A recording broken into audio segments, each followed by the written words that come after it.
Did you receive an alphabet art but you're not quite sure how to use it? Or have you always had one but you want to make sure that you're using it to its full potential? In this video, I'm going to share with you some ideas and freebies to make that happen.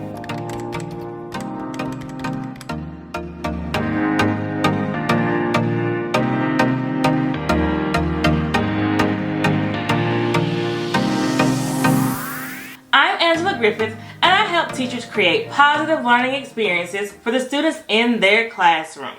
Now, alphabet arts aren't necessarily a new concept, but I found that they've grown in popularity over the years.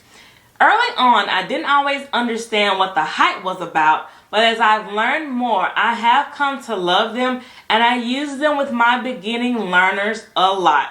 Let's get started.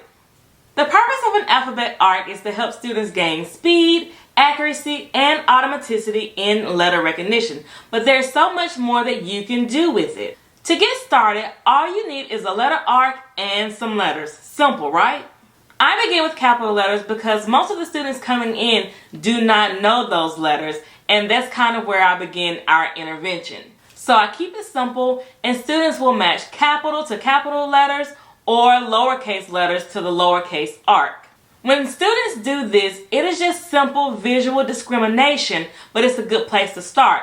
I found that even when they start to be able to visually discriminate between the words, they're unable to tell me the letter name or the sound that it stands for. Once they're able to do a pretty good job of matching the letters, we start by going around touching each letter and singing the alphabet song. Most students know this song, and you'll find that there are a few who do not, but it is great data for you. For the students who do know this song, it gives them a great frame of reference and practice with one-to-one correspondence in naming each letter.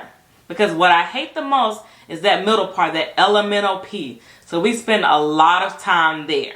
So I have a question for you guys. Do you use alphabet arts in your classroom? Let me know in the comments. Let's say that you find that you need to adapt the alphabet art because all of the letters are overwhelming for your students. So what I do at this point is, if there are some letters that we have already taught, like O, A, D, G, I'll put those letters in the middle.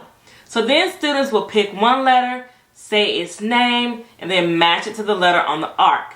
Then next, they can also pick a letter, say its sound, and then move it to the correct place on the arc. That way you're just focusing on a few letters at a time, and then you can work your way up to the whole alphabet when it comes to naming and sounds. So what if you need to extend the activity? From that point, I move to the next arc where most of the letters are missing.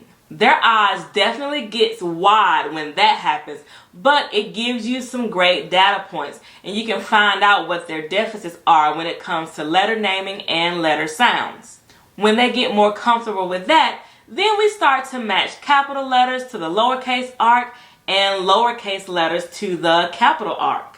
If you're looking for something different, there's also an online alphabet art. Let me show it to you. This is the online alphabet art. Remember, I've linked it for you in the description.